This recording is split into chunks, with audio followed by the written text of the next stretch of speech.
আসসালামু আলাইকুম এভরিওয়ান, আশা করি সবাই ভালো আছেন। তো আজকে আমি আমার সাইকেলটাকে নিয়ে একটু বেরোলাম। দেখি সকালবেলা একটু প্রকৃতির দূষণমুক্ত হাওয়া খাওয়ার জন্য। তো যেদিকে মন চাচ্ছে সেদিকে যাচ্ছি।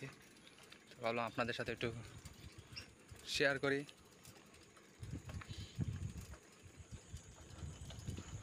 তো আপনারা দেখতে থাকুন যে আমি কোথায় কি যাই এবং রাস্তার ভিউ দেখতে থাকুন।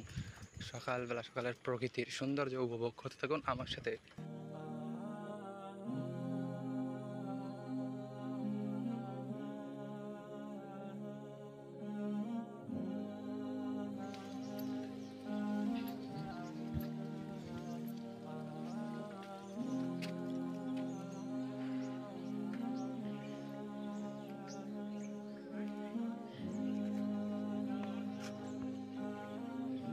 এই হচ্ছে আমাদের ভাগাড়পাড়া উপজেলার ভিতরে অবস্থিত চিত্রা নদী। আর এই হচ্ছে আমার সাইকেল।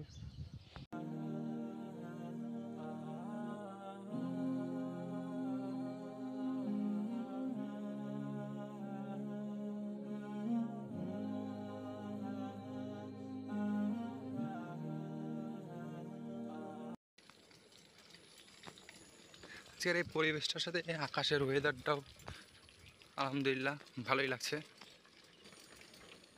আর ওই সামনে দেখা যাচ্ছে আমাদের বাগারপাড়া উপজেলার একমাত্র eco park, Indra eco park, এবং তার আর একটি নাম আছে কয়ারবটতলা, যেখানে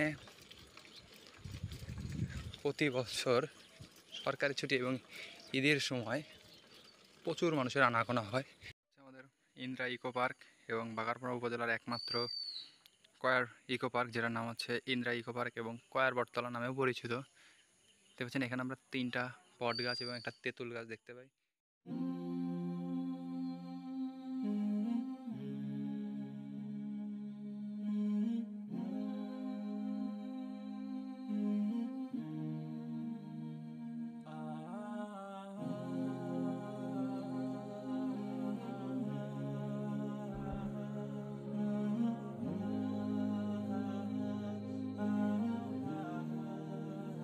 তো একটা কথা বলবো, সেটা হচ্ছে এই যে আপনারা যারা যশোর জেলার বাসী আছেন, তারা আপনারা অবশ্যই আমাদের এই ইকো পার্কে আসতে পারেন।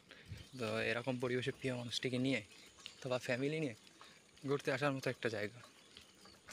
এই ইকো পার্কে যেগুলো ক্যাফে আছে, সেই ক্যাফেগুলোর খাবারের টেস্ট এবং মান কীরকম, দাম কীরকম, সেই সবগুলো নিয়ে এবং পরিবেশটা কীরকম, সেসব কিছু আপনাদের মাঝে তুলে ধরার চেষ্টা করবো ইনশাল্লাহ। তো আজকের মতো ইকো পার্ক থেকে বিদায় নিচ্ছি। আল্লাহ হাফেজ।